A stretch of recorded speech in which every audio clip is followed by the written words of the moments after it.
Hello everyone, my name is Pawan Tiwari और आप सभी का स्वागत है मेरे YouTube channel maths by Pawan Tiwari में। तो देखिए, आज हम लोग सीजीएल मेंस 2019 प्रिपरेशन का सेट 8 कंप्लीट करेंगे। तो आइए स्टार्ट करते हैं पहले क्वेश्चन से। देखिए, पहला क्वेश्चन क्या कह रहा है। एक कंपनी की संख्या में, कर्मचारियों की संख्या में पुरुष कर्मचारियों की संख्या 2/3 है और शेष महिलाएं हैं।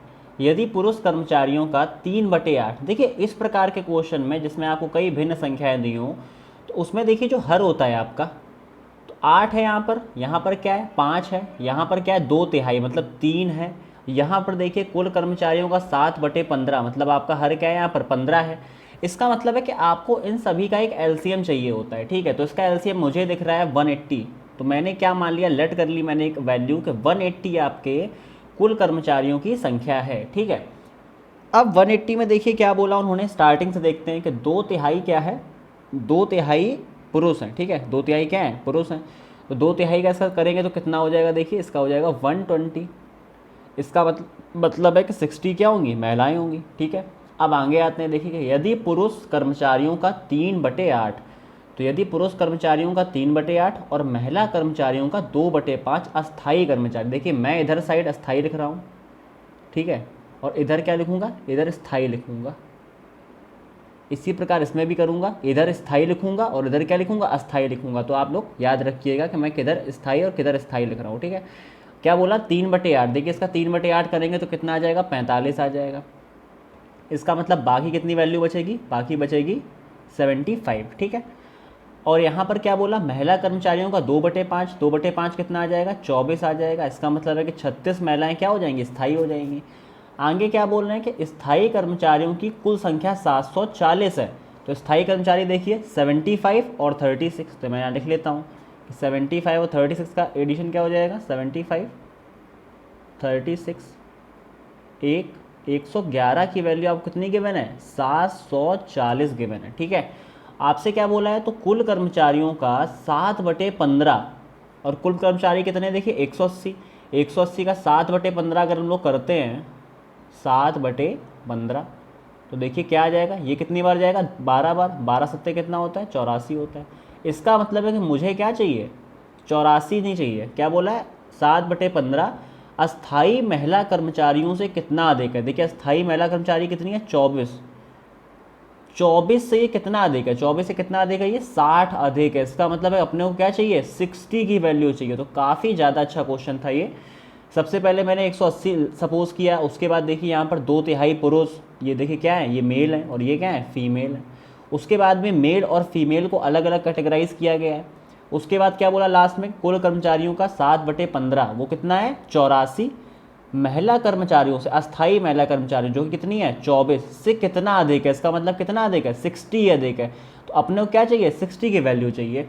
और हम लोगों को संख्या कौन सी एग्जैक्ट दी गई है, स्थायी कर्मचारियों की कुल संख्या कितनी है, 740, और वो 740 हमारे रेशियो के अकॉर्डिंग कितना आ रहा है, 75 36। तो इनका एडिशन किया मैंने तो 111 आ गया जो 740 के बराबर है। अब देखिए 3 से डिवाइड हो रहा है, ये 37 आ जाएगा, और ये कितना आ जाएगा, ये देखिए 37 से ही जा रहा है। देखिए ये 3 बार जाएगा, 111 3 बार, और ये 2 बार। यहाँ से क्या आ जाएगा, एक की वैल्यू कितनी आ जाएगी, 20/3।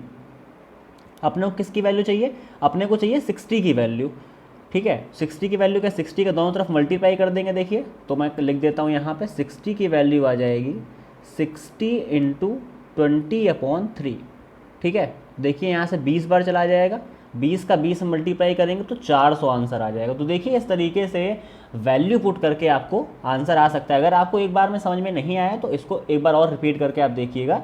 उम्मीद करता हूँ आपको क्लियर हो जाएगा क्वेश्चन, ठीक है। ठीक है, नेक्स्ट क्वेश्चन एक बार अपनी तरफ से लगाने की कोशिश करिए।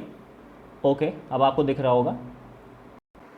देखिए इस क्वेश्चन में आपके स्टवर्ट थ्योरम लगेगी, जो कि क्या होती है मैं आपको एक बार बता देता हूँ कि किसी भी ट्रायंगल में, अगर कोई ट्रायंगल है आपके पास, ठीक है, देखिए इसका पॉइंट क्या है, ए है, इसका पॉइंट बी है, उसका पॉइंट क्या है, सी है। तो कोई भी देखिए किसी भी पॉइंट पे, अगर ये मान लीजिए डी पॉइंट है, तो ए डी देखिए कहीं पर भी किसी पॉइंट पर, बी सी के किसी भी पॉइंट पर अगर क्या की जाती है, डाली जाती है, तो क्या हो जाता है, ए डी मान लेता हूँ मैं एक्स है, ये मान लीजिए ए है, ये बी है, और ये एम एन के रेशियो में इसको बी सी को क्या करता है, डिवाइड करता है। ए डी क्या करती है, एम एन के रेशियो में इसको डिवाइड करती है। जहाँ पर मैं मान लेता हूँ कि सी बराबर m प्लस n है, ठीक है। ये c पॉइंट नहीं है, ये c अलग से छोटा c है, ये कैपिटल C मान लीजिएगा। तो स्मॉल c जो है वो m प्लस n के बराबर है। तो देखिए फॉर्मूला क्या होता है स्टुअर्ट थ्योरम का कि a square n plus B square m equal to क्या होता है X square C plus M N C, ठीक है। तो इसको आप लोग क्या कर सकते हैं, नोट डाउन कर सकते हैं। ए स्क्वायर एन है प्लस बी स्क्वायर एम है equal to X square C plus M N C, ठीक है। तो ये आप नोट डाउन कर लीजिएगा, इसी को मैं इसमें लगाने वाला हूँ। और इस क्वेश्चन का देखिए दूसरा तरीका जो है वो है कोसाइन रूल, ठीक है। कोसाइन रूल से आप इस क्वेश्चन को लगा सकते हैं, वो भी मैं बता दूंगा किस तरीके से आप लोग लगा सकते हैं। तो आइए स्टार्ट करते हैं। सबसे पहले इसका आपको फिगर बनाना होगा। बनाते हैं इसके फिगर को। ए बी सी क्या है, कोई ट्रायंगल है, ठीक है। ए बी बराबर ए सी है, तो ये देखिए ये जो रेखा है ये इसके क्या है, साइड के बराबर है। ए बी बराबर क्या ए सी है। अब देखिए डी बी सी पर कोई बिंदु है, तो डी मैं मान लेता हूँ कि कोई बिंदु है। बी डी कितना है 5 है, तो ये 5 हो गया। ए बी कितना है 12 है, तो देखिए ये 12 है तो ये भी 12 हो जाए क्योंकि बराबर है आपस में। ए डी कितना आपको गिवन है 8, तो मैं मान लेता हूँ कि सी डी क्या है, सी डी एक्स मान लेता हूँ। तो आइए वही फॉर्मूला लगाते हैं, क्या होता है ए स्क्वायर एन। तो देखिए ए स्क्वायर एन मतलब 12 का स्क्वायर कितना हो जाएगा 44, 144 एक्स हो जाएगा, प्लस बी स्क्वायर एम देखिए 144 मल्टीप्लाई में क्या हो जाएगा 5 हो जाएगा, इक्वल टू क्या हो जाएगा एक्स स्क्वायर जो कि 8 है देखिए यहाँ पर, तो 64। और क्या हो जाएगा सी, सी ये क्या बताया था मैंने 5 plus X, M plus N था ना, प्लस तो देखिए जो पीछे फॉर्मूला था उसी को आप लोग नोट डाउन करेंगे और फिर इसमें लगाएंगे तो आराम से लगेगा, ठीक है। एम एन सी क्या है, देखिए एम एन सी क्या है 5x प्लस का 5x और फिर सी, सी मतलब 5 प्लस एक्स, ठीक है। अब देखिए यहाँ से क्या कर सकते हैं हम लोग कि हम लोगों को 5 प्लस एक्स देखिए 144 यहाँ से अगर कॉमन लेते हैं तो हम लोगों को क्या मिल रहा है, हम लोगों को मिल रहा है x प्लस 5, ठीक है। और देखिए 5 प्लस एक्स इधर से भी कॉमन मिल रहा है, तो अंदर क्या बचेगा 64 प्लस 5x बचेगा। देखिए इससे ये कैंसिल आउट हो जाएगा। अब हमारे पास क्या बचा 5x और देखिए 64 144 से क्या हो जाएगा सब्सट्रैक्ट हो जाएगा, तो कितना आ जाएगा देखिए 4 से 4 0 80 आ जाएगा और x की वैल्यू यहाँ से क्या आ जाएगी 16 आ जाएगी, ठीक है। तो देखिए कितने आराम से वैल्यू आपको फाइंड हो जाएगी। दूसरा इसमें आप लोग क्या कोसाइन रूल लगा सकते हैं। कोसाइन रूल लगाने के लिए आपको क्या करना पड़ेगा, देखिए ये जो एंगल है ये इस एंगल के इक्वल होगा। फिर देखिए आप इसमें लगाइए कोसाइन रूल और एक बार इस वाले ट्रायंगल में लगाइए ADC में, दोनों के क्या कॉस थीटा आपस में बराबर है, तो बाकी फॉर्मूला जो होता है वो इक्वल हो जाएगा। तो वहाँ से भी आपको एक क्वाड्रेटिक फॉर्म मिलेगा, वहाँ से आपको x की वैल्यू 16 फाइंड हो जाएगी, ठीक है। तो वो भी आप लोग कर सकते हैं, फिर किसी वीडियो में वो तरीका ही बता दूंगा। आइए नेक्स्ट क्वेश्चन को देखते हैं, एक बार खुद से ट्राई करिए इस क्वेश्चन को। देखिए पार्टनरशिप का क्वेश्चन है और इसमें क्या होता है कि जो निवेश होता है, जो भी आप क्या कर रहे हैं निवेश करते हैं, जैसे ए कुछ निवेश कर रहा है, कुछ बी निवेश कर रहा है और कुछ सी कर रहा है, तो तीनों का निवेश इनटू क्या होता है टाइम होता है, उनका क्या होता है रेशियो निकाल लेते हैं, उसी रेशियो में क्या होता है प्रॉफिट डिवाइड होता है, ठीक है। अब देखिए कुछ परसेंटेज ये निवेश कर रहा है, अब देखिए 33 1/3% ये 25% कर रहा है और ये कितना बाकी बचा हुआ कर रहा है, कह रहे हैं शेष राशि को निवेश करता है। और तीनों का टाइम देखिए जो है वो आपस में इक्वल है।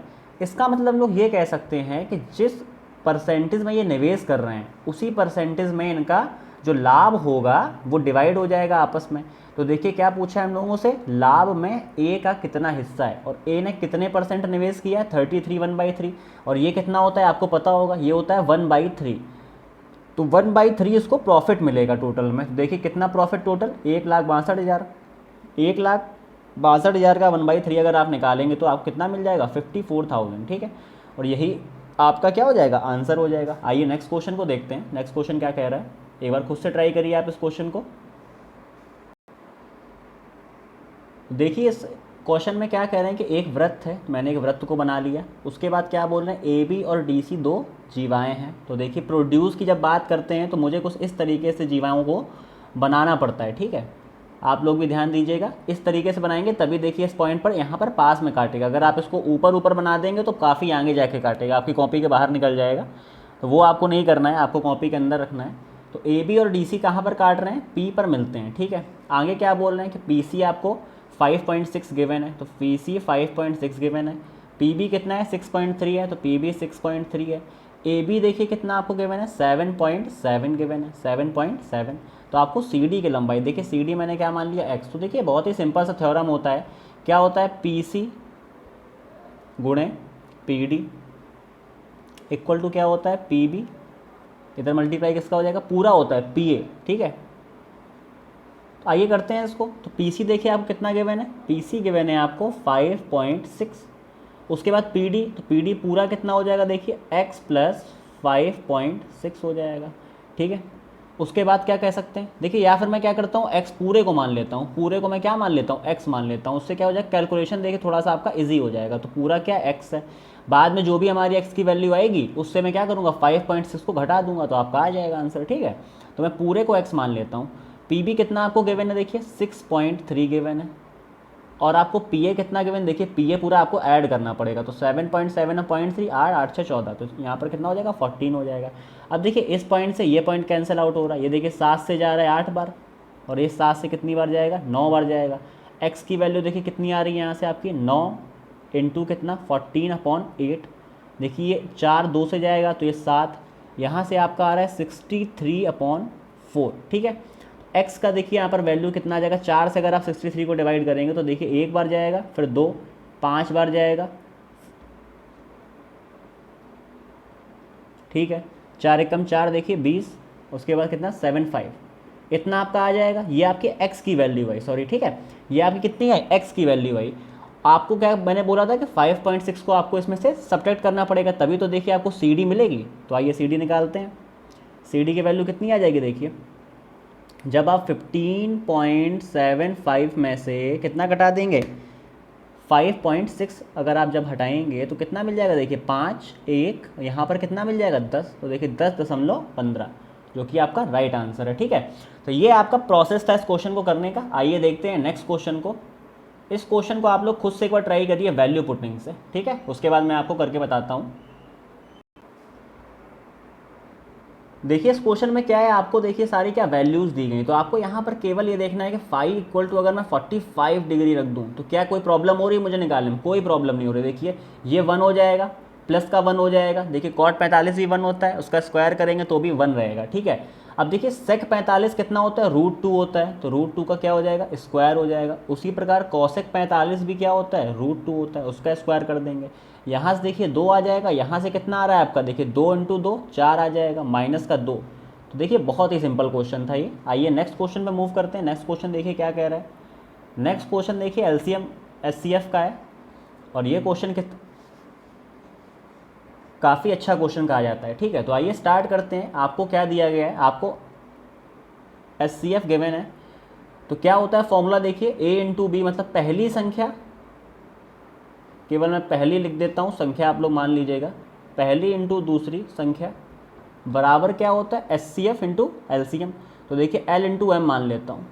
ठीक है, ये लासापा है, ये मासापा है। ठीक है, हिंदी में तो दो संख्याओं का देखिए आपको क्या दिया गया है, महत्तम समापवर्तक 21 दिया गया है। इसका मतलब है कि यदि संख्याओं का रेशियो अगर a/b है तो इसका मतलब है कि पहली संख्या क्या रही होगी 21a रही होगी, और दूसरी संख्या रही होगी 21b।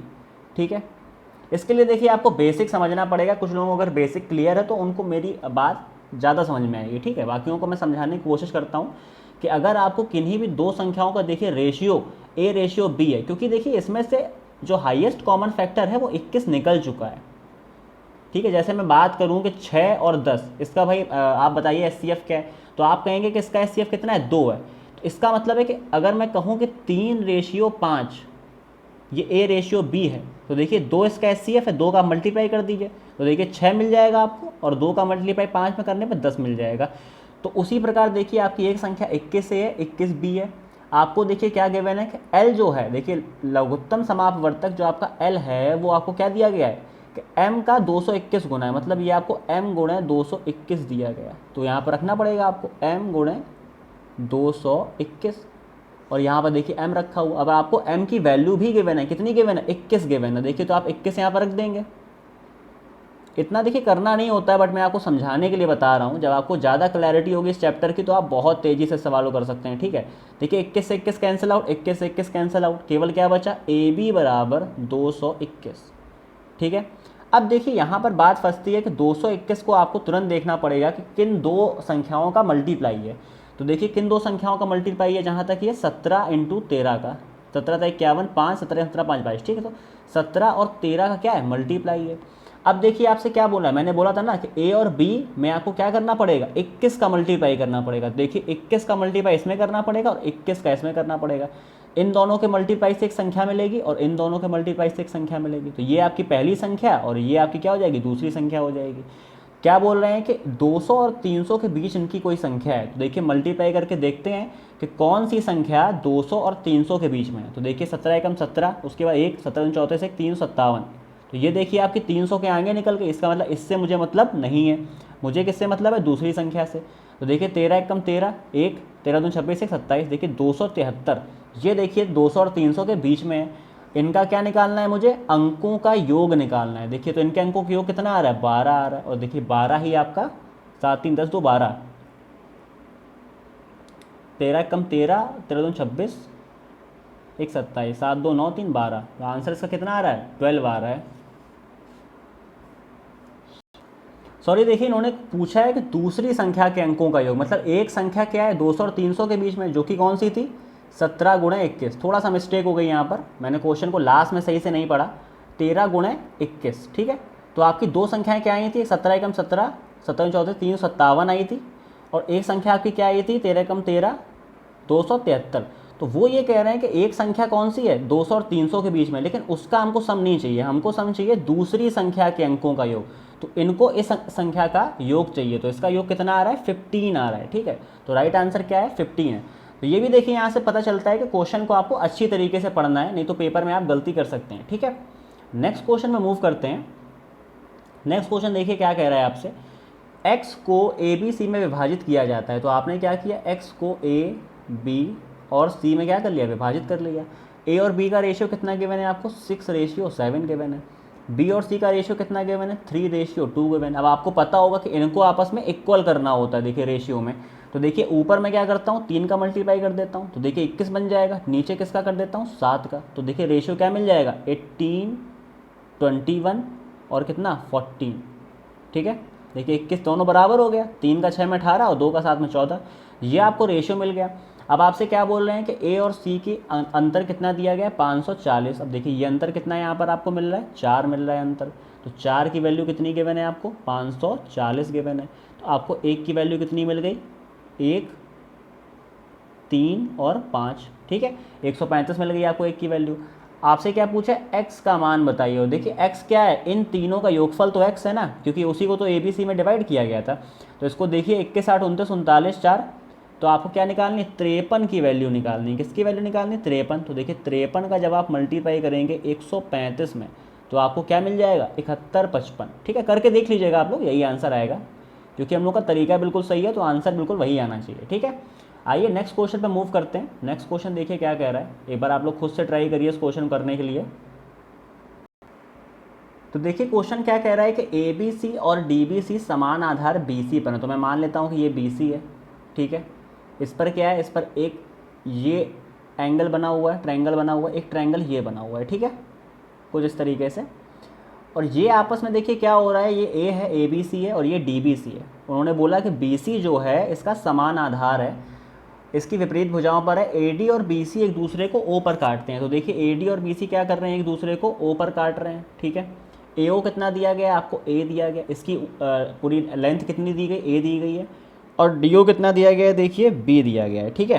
तो क्या बोल रहे हैं, ए बी सी का क्षेत्रफल अगर x सेंटीमीटर स्क्वायर है। देखिए ट्रायंगल के बारे में हमें कोई इन्फॉर्मेशन नहीं दी गई, तो मैं मान लेता हूँ कि ये जो है 90 पे काट रहा है और ये भी 90 पे काट रहा है। तो देखिए आपको पता है कि ए बी सी का जो क्षेत्रफल है वो आपको x दिया गया है, और डी बी सी का मैं मान लेता हूँ कि ये एरिया है, ठीक है। ये आपको फाइंड करना है। अब देखिए जो इसका एरिया होता है वो क्या होता है, 1/2 आधार गुणे ऊंचाई। और देखिए आधार तो बी सी है दोनों में, तो बी सी इंटू ऊँचाई कितनी हो जाएगी, ए, अपॉन में क्या हो जाएगा, 1/2। ये पूरा मैं बेसिक से आपको समझाने की कोशिश कर रहा हूँ। बी इंटू, और ये भी बी सी हो जाएगा क्योंकि ये समान आधार पे है। देखिए बी सी से बी सी कैंसिल आउट हो जाएगा, हाफ से हाफ कैंसिल आउट हो जाएगा। आपको क्या मिल जाएगा, एक्स अपॉन ये एरिया अपॉन बराबर ए अपॉन बी। तो यहाँ से एरिया आपका क्या निकल के आ जाएगा, बी एक्स अपॉन ए। वही आपका क्या आ रहा है, आपका राइट आंसर है, ठीक है। आइए नेक्स्ट क्वेश्चन पर मूव करते हैं। काफ़ी सिंपल क्वेश्चन था, इसको भी आप लोग एक बार बेसिक से लगाने की कोशिश करिए। एवरेज का क्वेश्चन है और बहुत ही आराम से लगेगा, अगर आप ट्राई करेंगे तो बहुत ही आराम से क्वेश्चन आपको आंसर देगा, ठीक है।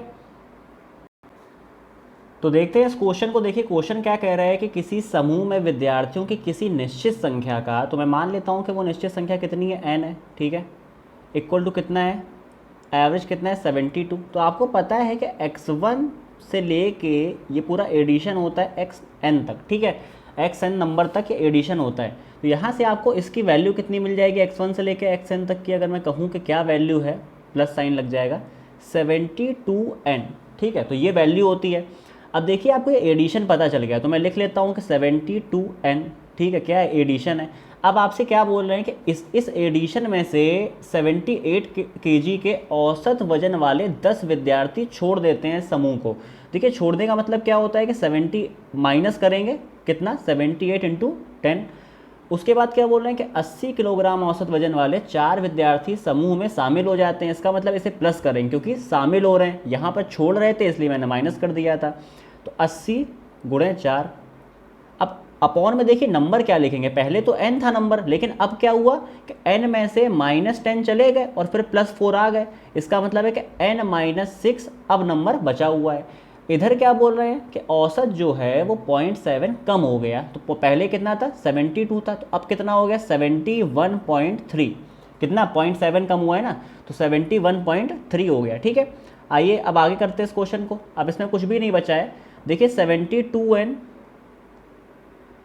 माइनस का 780, उसके बाद यहाँ पर देखिए कितना हो जाएगा, प्लस का 320 इक्वल टू क्या हो जाएगा, 71.3n माइनस, देखिए 6 का मल्टीप्लाई इसमें करेंगे कितना आ जाएगा, 18 1 7 427.8, कितना आ जाएगा, 427.8। अब देखिए ये इधर चला जाएगा इस साइड, तो देखिए यहाँ से इससे डिवाइड, इससे क्या हो जाएगा, इससे घट जाएगा, कितना आ जाएगा, 0.7n आ जाएगा। उसके बाद देखिए इन दोनों को सॉल्व करेंगे तो कितना आ जाएगा, देखिए 460, लेकिन किसका आएगा, माइनस का आएगा, लेकिन जब ये इधर जाएगा तो 460 क्या हो जाएगा, प्लस का हो जाएगा। तो 460 में से क्या चला जाएगा, 427.8। अब मैं इसको ऊपर लिख रहा हूँ इस जगह पे, तो 0.7n इक्वल टू कितना हो जाएगा, देखिए 32.2, कितना हो जाएगा, 32.2। पॉइंट से पॉइंट कैंसिल आउट, 7 से इसको डिवाइड करेंगे, 7 चौको 28 और 7 छंग 42, तो n की वैल्यू कितनी आ गई, 46। और वही आपसे पूछा गया था कि प्रारंभ में समूह में विद्यार्थियों की संख्या कितनी थी, 46 थी। देखिए आपको देखने में बड़ा लग रहा होगा, पर पेपर में आपको सब कुछ नहीं लिखना होता, ये सब नहीं लिखना होता है पेपर में, ना ही आपको ये लिखना होता है। पेपर में आपको सीधे यहाँ से डायरेक्ट करना होता है और यहाँ पर ख़त्म। तो मुश्किल से 4 स्टेप होते हैं जो कि 1 मिनट से भी कम समय में लग सकता है अगर आपकी कैलकुलेशन बहुत अच्छी है, ठीक है। आइए नेक्स्ट क्वेश्चन को करते हैं, ट्राई करिए आप लोग एक बार। देखिए सबसे पहले इस क्वेश्चन में आपको यहाँ पर पता होना चाहिए कि लीटर में 1 लीटर में 1000 घन सेंटीमीटर के बराबर क्या होता है, पानी होता है, ठीक है। तो 1 लीटर में 1000 घन सेंटीमीटर क्या होता है, कहते हैं इसको। लेकिन इसकी देखिए कोई खास ज़रूरत नहीं है, क्योंकि देखिए यहाँ पर सारे आंसर आपके अलग अलग हैं। तो अगर आप उसको चेंज भी नहीं करते हैं इस लीटर को, फिर भी आपका आंसर जो भी आएगा आप टिक कर सकते हैं। देखिए कैसे कर सकते हैं, मैं चेंज नहीं कर रहा हूँ, इसको लीटर को लीटर रखा रहने देता हूँ, ठीक है। देखिए कैसे करते हैं क्वेश्चन को। एक बेलनाकार पानी का बर्तन है, इसका मतलब है कि आपको इसका आयतन निकालना हो, क्या करना होगा, वॉल्यूम। जब भी पानी की बात करते हैं तो वॉल्यूम की बात आती है, ठीक है। तो पाई आर स्क्वायर एच, बेलन का वॉल्यूम क्या होता है, पाई आर स्क्वायर एच, ठीक है। पाई की वैल्यू कितनी होती है, 22/7। आर आप कितना गिवन देखिए, 3.5 इंटू 3.5, ठीक है, इंटू क्या हो जाएगा, एच हो जाएगा, इक्वल टू कितना दिया गया देखिए, 15400। अभी मैं चेंज नहीं कर रहा हूँ, ठीक है, चेंज भी कर सकते हैं आप लोग, आपको मैंने बता दिया, आप इसमें 1000 का मल्टीप्लाई कर दीजिएगा, पर मैं नहीं कर रहा हूँ। देखिए 7 का इसमें करेंगे, देखिए 0.5 आ जाएगा, ये 0.5 और 0.5 हटा देंगे तो कितना आ जाएगा, देखिए 100 आ जाएगा। 5 का इससे कर देंगे, देखिए 20 आ जाएगा, 5 सत्ते और 5 चौको आ जाएगा, ये 11 आ जाएगा, ये 2 आ जाएगा। 11 से देखिए ये चला जाएगा कितनी बार, 14 बार चला जाएगा। 7 से चला जाएगा ये, और देखिए यहाँ से h का मान कितना, 400 आ गया। अब देखिए यहाँ पर आप क्या कर सकते थे, 1000 का मल्टीप्लाई कर देते, 1000 का मल्टी, अब देखिए 400 आ रहा है, इसका मतलब है कि 40 आपका आंसर है, ठीक है, क्योंकि इसके अलावा तो कुछ आ नहीं रहा है आपका। लेकिन मैंने बोला था ना कि 1000 का मल्टीप्लाई आप कर सकते हैं, 1000 कर दीजिए।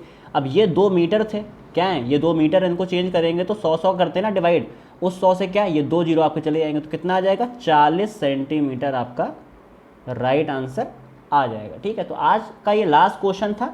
अगर आपको ये वीडियो पसंद आया हो तो उसको लाइक शेयर करिएगा, और अगर आपको मेरे सारे वीडियोस प्लेलिस्ट में जाके अच्छे लग रहे हो तो आप चैनल को सब्सक्राइब कर सकते हैं।